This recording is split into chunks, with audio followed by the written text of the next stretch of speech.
இன்றைய கூட்டத்தின் நோக்கம் கல்குவாரி தொழில் தமிழகம் முழுவதும் மிகவும் நலிந்த ஒரு சூழ்நிலையிலே கோவை, திருப்பூர் போன்ற நகரங்களிலே இருக்கின்ற மற்ற தொழிற்சாலைகளுடைய மற்ற தொழில்களுமே நல்ல ஒரு சிறப்பான முறையிலே நடைபெறாததால்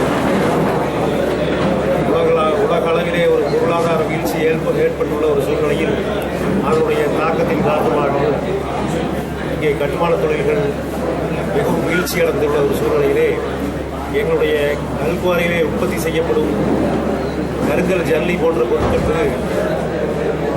பொருட்களின் தேவை மிகவும் குறைந்து போனதால்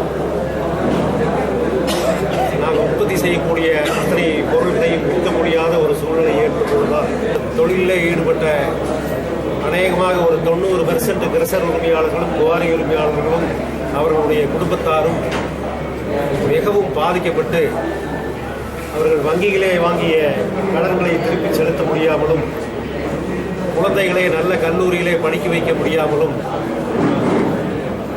தொடர்ந்து வாழ்க்கையிலே பல இன்னல்களை சந்திக்க நேரிட்டதால் இனிமேலும் இந்த நிலை நீடித்தால் வாழவே முடியாத ஒரு சூழ்நிலை ஏற்பட்டபடியால் இப்போது நாங்கள் அனைவரும் ஒன்று கூடி ஒரு முடிவுக்கு வந்தோம். அதாவது 14/7/2011 அன்று மாண்புமிகு முதல்வர் அவர்கள், புரட்சி தலைவர் அவர்களுடைய முன்னிலையில் ஒரு யூனிட் ஜல்லி 1700 ரூபாய்க்கு விற்பது என்று நாங்கள் ஒத்துக்கொள்ளப்பட்ட சூழ்நிலையில் அது crusher rate, quarry quarry rate, அந்த சூழ்நிலையில் அந்த விலைக்கும் கூட நாங்கள் விற்க முடியாமல் அதிலிருந்து மிகவும் குறைத்து 1200 ரூபாய்க்கும் 1000 ரூபாய்க்கும் விற்றுக்கொண்டோம். இந்த சூழ்நிலையை ஏகப்பட்ட நஷ்டத்துக்கு உள்ளானோம். ஆகவே இந்த நிலையிலிருந்து சற்று நாங்கள் எங்களுடைய தொழிலில் ஈடுபட்டவர்களை காப்பாற்றுவதற்காக மாண்புமிகு முதல்வர் அவர்கள் முன்னிலையில் 2011ஆம் ஆண்டு ஜூலை 14ஆம் தேதி ஒத்துக்கொள்ளப்பட்ட அந்த 1700 ரூபாயிலிருந்து 100 ரூபாய் மட்டும் உயர்த்தி 1800 ரூபாய்க்கு விற்கலாம் என்று முடிவு செய்யப்பட்டுள்ளது. பொதுமக்களும் இந்த ஜல்லி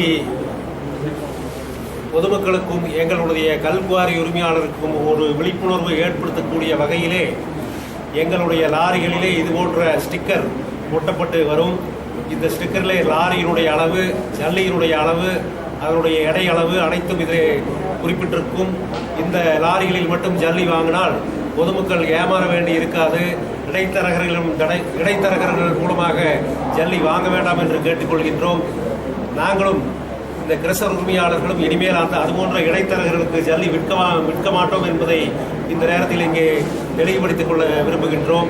குறிப்பிட்ட அளவு, அதாவது பெர்மிட் லேடன் வெயிட் என்ன அரசாங்கம் அந்த லாரிக்கு அனுமதி அளித்துள்ளதோ அந்த அளவு மட்டுமே நாங்கள் லோடு ஏற்றுவது என்பதை முடிவு செய்துள்ளோம். காரணம், உச்சநீதிமன்றத்தின் ஒரு தீர்ப்பு தமிழக அரசுக்கு அளிக்கப்பட்டதனுடைய நகலை நம்முடைய டிரான்ஸ்போர்ட் செக்ரட்டரி அனைத்து பெரிய லாரி டிரான்ஸ்போர்ட் லாஜிஸ்டிக்ஸ் கம்பெனிஸ்க்கெல்லாம் அனுப்பிச்சிருக்கிறாங்க. அதன்படியும் திருப்பூர் மற்றும் கோவை மாவட்டங்களிலும் மற்ற இதர மாவட்டங்களிலும் ரீஜனல் டிரான்ஸ்போர்ட் ஆஃபீஸர்ஸ் லாரி உரிமையாளர்களோடு கலந்து ஆய்வு செய்யப்பட்ட, ஆலோசனை செய்யப்பட்ட கூட்டங்களிலே அளவுகளோடு தான் என்ன பெர்மிட் லோடு இருக்குதோ அந்த லோடு மட்டும் ஏற்றுவது என்று தீர்மானிக்கப்பட்டது. அதன்படியாக அதை செயல்படுத்தும் நோக்கத்தில் நாங்களும் எங்கள் லாரிகளை அந்த அளவுக்கு பாடிகளையும் குறைத்துக் கொண்டு அளவு என்ன அரசாங்கம் அனுமதி அளித்துள்ளதோ அந்த அளவு மட்டும், அந்த எடையை மட்டும் ஏற்றுவது என்று இன்று தீர்மானித்துள்ளோம். ஆக இந்த தீர்மானத்திற்கு எங்களது சங்க உறுப்பினர்கள் அனைவரும் முழு ஆதரவு கொடுத்து இதை நாளை முதல் நடைமுறைப்படுத்துகிறார்கள் என்பதையும் தெரிவித்துக் கொள்கின்றேன்.